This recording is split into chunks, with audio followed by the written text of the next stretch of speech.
Hey, everybody.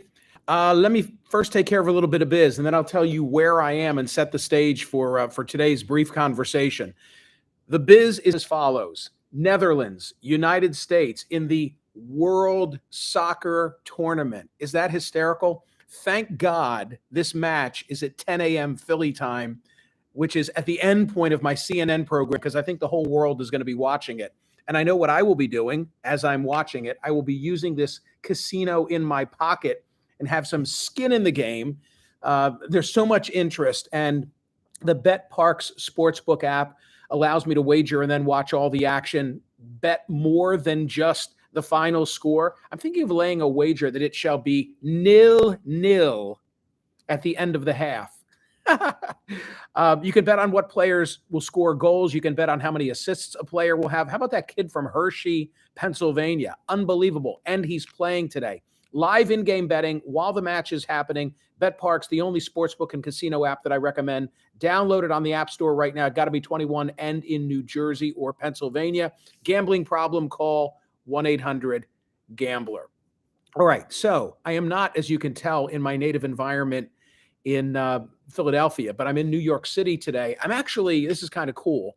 I'm actually in the CNN headquarters delivering the program because today is a day when I get together with the people who work in support of my program on CNN, and we go and break bread post show. So I'm looking forward to that. But you might get a kick out of this because you are really in the command center now. I'm going to spin around.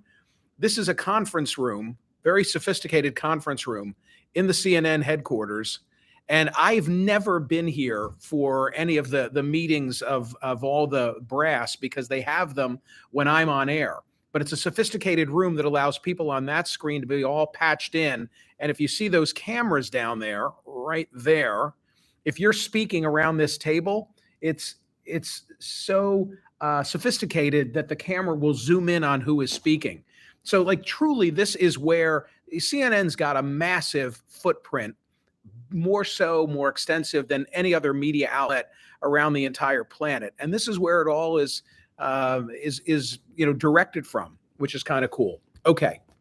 You saw the thumbnail, the description of, what it is I want to focus your attention on today. And this has me playing catch up because this story is just evolving as I speak. Here's what I'm talking about. This is the New York Post today. Look at this. So to the Post, this is like the second coming. This Elon Musk doc drop about Twitter's handling of Hunter Biden's laptop. Twitter invented reason to censor Post's Hunter Biden report. Dems did have inside line to get tweets deleted. Twitter scandal exposed. Musk says he's going to reveal more information today. How is this going over in other media corners? Let me give you a little taste. So, to Rolling Stone, it's a snooze fest. To the Daily Beast, the right-wingers are underwhelmed so far. That's their word description. Underwhelmed so far on the revelations. I didn't see anything as of this moment in time. And I might be wrong. Maybe I missed it. I don't think so. But as of the moment that I'm speaking to you live, I don't see any coverage of it at the New York Times or the Washington Post. So maybe they're still trying to digest what are the revelations. CNN is on it.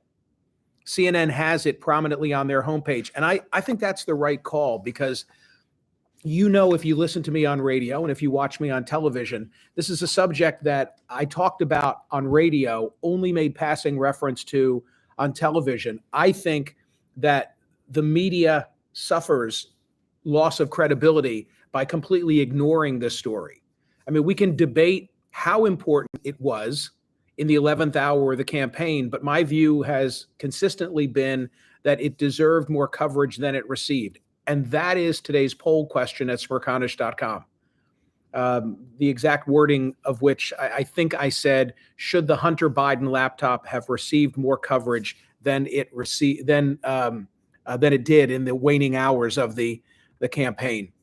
So what are the revelations if you haven't followed it? And my approach on CNN today is going to be very straightforward and very factual, just to lay out exactly what has come forth from these documents. If there were one smoking gun where I could say, wow, look at this, I'd be telling it to you right now. It's a complicated story. And in my Watergate explanation, this is more in the Whitewater confusing realm than it is Watergate, where it's a burglary that we all understand. Okay, 6:44 last night with 2 popcorn emojis. Elon Musk tweets, "Here we go." He then turns to, speaking of Rolling Stone, Matt Taibbi, formerly of Rolling Stone, apparently gave him everything and then is relying on him to tell the story. So here are some of the aspects of the report. Some of the first tools for controlling speech were designed to combat the likes of spam and financial fraudsters. Slowly over time, Twitter staff and executives began to find more and more uses for their tools. Outsiders began petitioning the company to manipulate speech as well, first a little, then more often, then constantly. By 2020, requests from connected actors to delete tweets were routine. One executive could write to another, "More to review from the Biden team." The reply would come back, "Handled." Quote, "Celebrities and unknown alike would be removed or reviewed at the behest of a political party." I think, again, it's a lot to wrap my head around, and the story is just still breaking as I'm speaking. Both sides were, working Twitter, but Twitter seemed to have been far more responsive to the Democratic forces, the progressive forces, the Biden forces, if at all, to the Trump side, not much. Both parties had access to these tools. For instance, in 2020, requests from both the Trump White House and the Biden campaign were received and honored. However, this system wasn't balanced. It was based on contacts because Twitter was and is overwhelmingly staffed by people of one political orientation. There were more channels, more ways to complain, open to the left, Democrats, than to the right. That's what it is. Twitter allowed interference by the left in the last couple of years. And then Taibbi discusses the story of Hunter's laptop and Twitter's decision to keep it off the platform in the weeks before the 2020 election. Quote, "On October 14, 2020, the New York Post published Biden's secret emails, an expose based on the contents of Hunter Biden's abandoned laptop. Twitter took extraordinary steps to suppress the story, removing links, posting warnings that it may have been unsafe. They even blocked its transmission via direct message, a tool hitherto reserved for extreme cases like child pornography. The decision was made at the highest levels of the company, but without the knowledge," this is a shocker to me, "of CEO Jack Dorsey, with former head of legal policy and trust Vijaya Gad playing a key role. Quote, "They just freelanced," is how one former employee characterized the decision. "Hacking was the excuse, but within a few hours, pretty much everyone realized that wasn't going to hold, but no one had the guts to reverse it." Wow. So kind of as I expected, and for those paying close attention, I think most of you probably expected as well. Initially, under the premise that this was all a hack job, they kept the laptop out of play. They realized it's actually not that, and nobody would reverse the decision. Taibbi also shares an email written by California Democratic Congressman Ro Khanna to Twitter's GAD, voicing concerns about suppressing the story. Interesting, because Ro Khanna is one of the most progressive. He's one of the leaders of the Progressive Caucus in Congress. Democratic Party, represents Silicon Valley, interestingly, from Bucks County, for those who are from the Philly area, where Ro Khanna says, "This seems like a violation of First Amendment principles. If there's a hack of classified information or other information that could expose a serious war crime, and the New York Times was to publish it, I think the New York Times should have that right. A journalist should not be held accountable for the illegal activities of the source unless they actively aided the hack. So to restrict the material, especially regarding a presidential candidate, seems not in keeping of the principles of New York Times versus Sullivan. I say this as a total Biden partisan and convinced he didn't do anything wrong, but the story now has become more about censorship than relatively innocuous emails, and it's become a bigger deal than it would have been." I think he nailed it, to his credit. I mean, I think that's really the insight. We at CNN reached out to Ro Khanna for a statement, and he said, I believe the Constitution and First Amendment are sacred. As the congressman who represents Silicon Valley, I felt Twitter's actions were a violation of First Amendment principles. And that's really the bigger picture issue here, when these social media giants have so much control over the town square. Alphabet, Google, Meta, Facebook, Twitter, MUSK. They're all private actors, and consequently, they're not First Amendment issues per se, because it's not government regulating speech.